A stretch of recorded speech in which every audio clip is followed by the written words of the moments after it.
Aí, eu quero também, vamos voltar pra tua trajetória.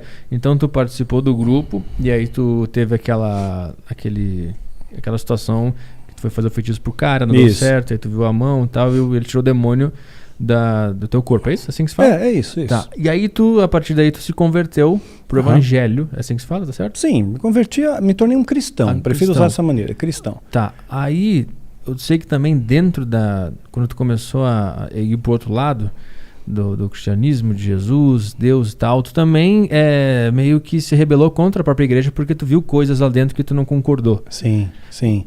Tipo, o Martim Lutero fez a mesma coisa, né? Ele saiu do sistema religioso e criou a Reforma Protestante.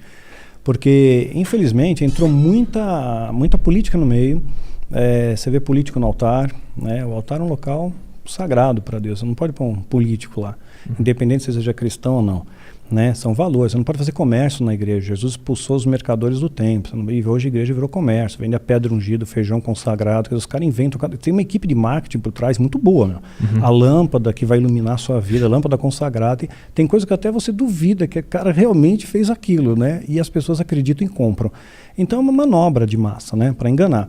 E eu comecei a observar que realmente caiu minha ficha em 2008. Essa foi a data. Eu já tinha sido roubado muitas vezes, ia ministrar um seminário eles faziam um evento que chama bilhetado.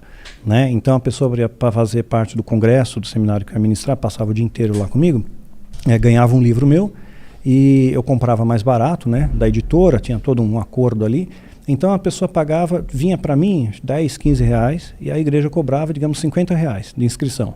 Então, com esse valor, eles também pegavam ali e colocavam 2, 3 mil pessoas, né? Então, com esse valor, eles pagavam meu avião, minha hospedagem, né? E esses 10, 15 reais, dependendo da época aí, passava para mim. Eles não passavam esse valor, eles roubavam, né? Eu punha livro para vender meu ali, livro, na época era os DVDs, né?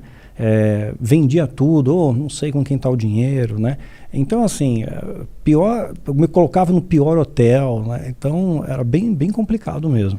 Mas como é que tu subiu dentro da igreja para se tornar esse cara que era a linha de frente, que ia viajar, que ia passar a palavra? Porque tu entrou lá novo, né? Ninguém chega já nesse patamar. Sim. E aí tu foi conhecendo e foi crescendo e virou o cara que faz o viaja o Brasil. O grande boom começou com o Filho do Fogo. Eu tinha escrito o livro. Tinha, assim, literalmente eu dei um passo de fé, né, porque eu não tinha grana para pagar a gráfica, e a gráfica, por alguma razão inexplicável, acabou confiando na minha palavra, porque eu não tinha nada de garantia para oferecer. Tinha acabado de casar, morava num apartamento de 50 metros, não tinha sofá, não tinha nada. O travesseiro que eu deitava para dormir, eu sentava para ver televisão. Era um tapete, a TV na sala, na cozinha não tinha geladeira, não tinha fogão, não tinha nada. A gente deu um passo e casamos. Né? Então a gente fazia tudo meio improvisado, com aquele bujãozinho de gás de acampamento, né? E mandei fazer o livro, né? Então ia custar, que o Filho do Fogo foi muito grande, então eu tinha que fazer volume 2, acabou dando 2.000 livros, que a gráfica não faz menos que 1.000, mínimo é 1.000 que você paga.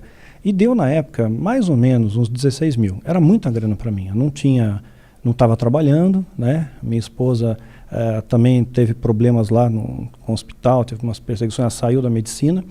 Então a gente estava meio assim à deriva, né? E demos um passo de fé. Eu tinha que pagar o cara da gráfica 30 dias da data de entrega. 16 pau. 16 pau. Me entregaram um livro, faltava 3 dias para pagar a gráfica, estava com todo o estoque na mão. E aí fui convidado assim de última hora para ir num congresso, a tal de Rebecca Brown. Rebecca Brown escreveu um livro, né, sobre satanismo. Na verdade ela não foi satanista, ela ajudou uma pessoa do satanismo a sair. E esse livro dela bombou bastante no Brasil, um tal dele veio para libertar os cativos, né?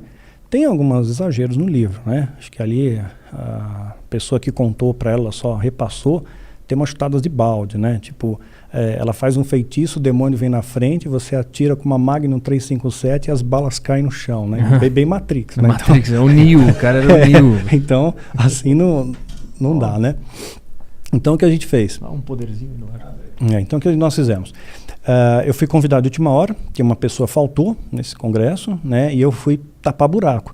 E assim, era uma plateia muito grande, tinha 5 mil pessoas, eu coloquei meus livros lá para vender, ninguém nem aí. A barraquinha minha de livro virou um ponto de informação, tipo, onde é o banheiro, né? Onde é que eu compro a ficha pro almoço? Virou uma barraca de informação. E o que estava lá era o Filho do Fogo. Era o Filho do Fogo, ninguém sabia que era nem o livro, nem eu, nem nada. Aí me chamaram para falar, E eu vi toda aquela plateia enorme. A primeira vez que eu falei em público, né?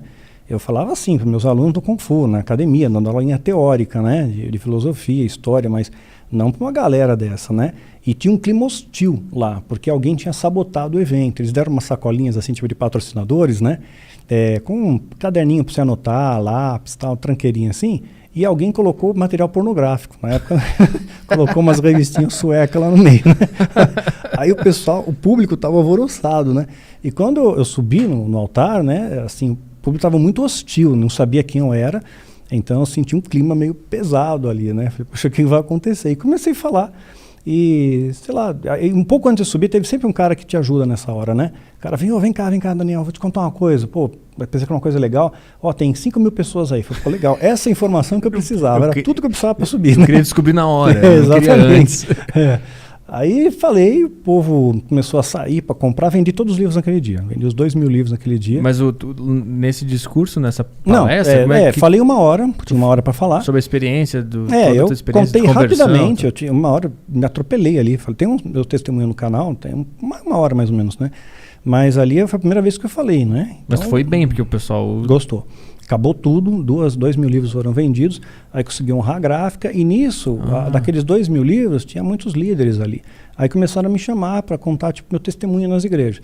E eu achei que o testemunho era muito pouco, né? Porque afinal de contas eu continuava sofrendo ataque, né? A seita me ameaçava, teve animais meus que morreram, deram um tiro de arma de fogo na minha porta. Eles perseguem quem sai da Perseguiram, sim, estavam bem, me incomodaram bastante no começo. E aí, nesse processo, as pessoas começaram a me convidar e eu comecei a contar o que eu estava aprendendo com Deus para me resguardar de todos esses ataques, né? Aí foi já nascendo Guerreiros da Luz, Os Clãs no Deserto, tal, os outros livros. E aí eu fui criando seminários mais robustos, o Seminário de Batalha Espiritual, volume 1, parte 2, né? A história do diabo, a influência do diabo na história, falando de cura, libertação das emoções, né? Relacionamentos, escatologia. Então a gente foi abrindo esse leque e comecei a viajar pelo Brasil dando seminários. E tem